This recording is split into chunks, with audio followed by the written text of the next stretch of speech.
Olá, Imaginators! Como vocês estão? Espero que vocês estejam bem.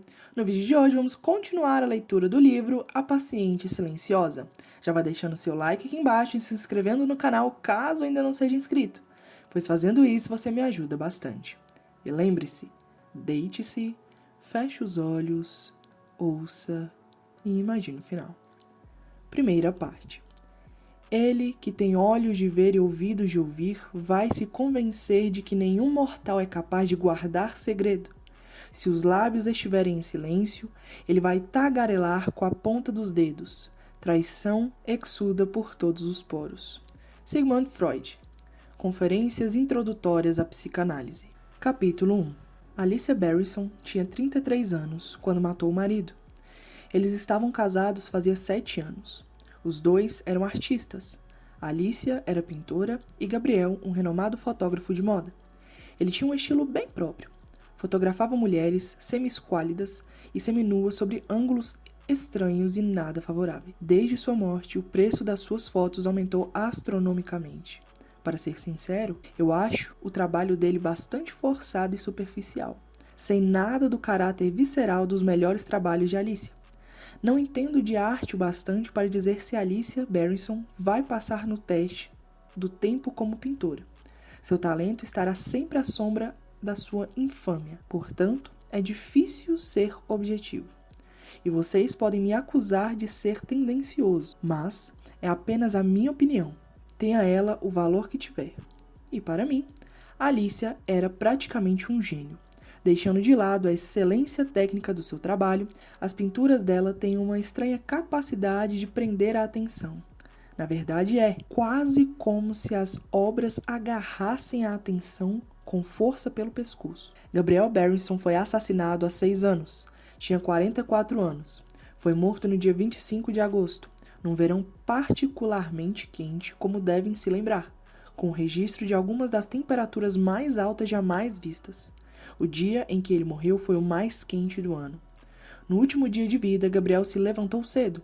Um carro foi buscá-lo às 5h15 da manhã na casa onde morava com Alicia na região noroeste de Londres, em frente ao parque de Hampstead Heath, e ele foi levado para uma sessão de fotos em Shoreditch. Passou o dia fotografando modelos num terraço para a Vogue. Não se sabe muito bem o que Alicia fez naquele dia. Ela estava às vésperas de uma nova exposição, atrasada com o trabalho. É provável que tenha passado o dia pintando no chalé nos fundos do jardim, que havia transformado em ateliê recentemente. No final das contas, a sessão de fotos de Gabriel avançou noite adentro e ele só foi levado de volta para casa às 11. Meia hora depois, a vizinha Barbie Hellman ouviu vários tiros.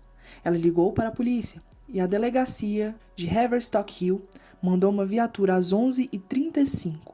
Que chegou à casa da família Barrison em menos de 3 minutos. A porta da frente estava aberta, a casa mergulhada na escuridão total. Nenhum dos interruptores funcionava. Os policiais atravessaram o corredor e chegaram à sala. Usaram lanternas, iluminando o ambiente com feixes de luz intermitentes, e deram com Alicia de pé junto à lareira. Seu vestido branco ficou fantasmagórico, à luz das lanternas. Alicia parecia não perceber a presença da polícia. Estava imóvel, congelada. Uma estátua de gelo, com uma estranha e assustadora expressão no rosto, como se estivesse diante de um terror jamais visto. No chão, uma arma. Ao lado dela, no escuro, Gabriel sentado, imóvel, preso a uma cadeira por fios que atavam seus tornozelos e seus punhos. De início, os policiais acharam que ele estava vivo. A cabeça pendia ligeiramente para o lado, como se ele estivesse inconsciente, até que foi possível ver sobre um feixe de luz que tinha levado vários tiros no rosto. Seus traços atraentes nunca mais seriam vistos, transformados numa massa escura, carbonizada e coberta de sangue. Na parede atrás dele, pedaços do crânio, massa cinzenta, cabelos e sangue. Havia sangue por todo lado, salpicado nas paredes, em filetes escuros no chão, nos sulcos do assoalho de madeira. Os policiais deduziram que era de Gabriel. Mas tinha sangue demais, até que alguma coisa brilhou à luz das lanternas. Havia uma faca no chão perto dos pés de Alicia. Outro feixe de luz revelou sangue em seu vestido. Um dos oficiais pegou seus braços e os levantou na luz. Havia cortes profundos nas veias dos punhos, cortes recentes, sangrando muito. A Alicia resistiu às tentativas de salvar sua vida. Foram necessários 3 policiais para contê-la. Ela foi levada para o Royal Free Hospital, a poucos minutos de distância. Desmaiou no caminho, tinha perdido muito sangue, mas sobreviveu. No dia seguinte, estava deitada numa cama de um quarto particular do hospital. Fora interrogada pela polícia na presença do advogado, mas Alicia se manteve em silêncio o tempo todo. Os lábios pálidos volta e meia tremiam, mas sem chegar a formar palavras, sem emitir nenhum som.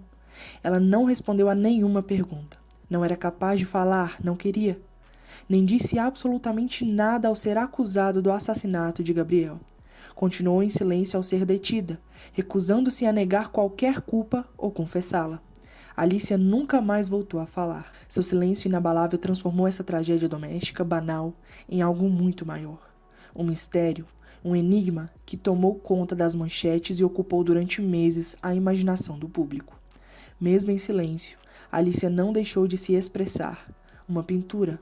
Começou depois de sair do hospital para aguardar o julgamento em prisão domiciliar.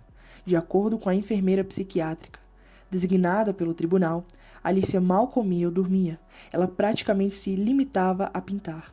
Em geral, Alicia se preparava durante semanas ou até meses antes de começar um novo quadro, fazendo intermináveis esboços, dispondo e reformulando a composição, experimentando com cores e formas, uma longa gestação seguida de um demorado parto, conforme cada pincelada era aplicada com infinita meticulosidade. Agora, entretanto, ela havia alterado drasticamente seu processo criativo e concluiu essa pintura poucos dias após o assassinato do marido. E para muita gente isso já seria suficiente para condená-la.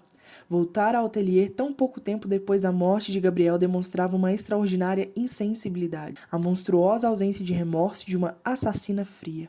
Talvez. Mas não se deve esquecer que, embora Alicia Berenson possa de fato ser uma assassina, ela também era uma artista, e faz total sentido, pelo menos para mim, que se utilizasse de tintas e pincéis para expressar numa tela suas complexas emoções.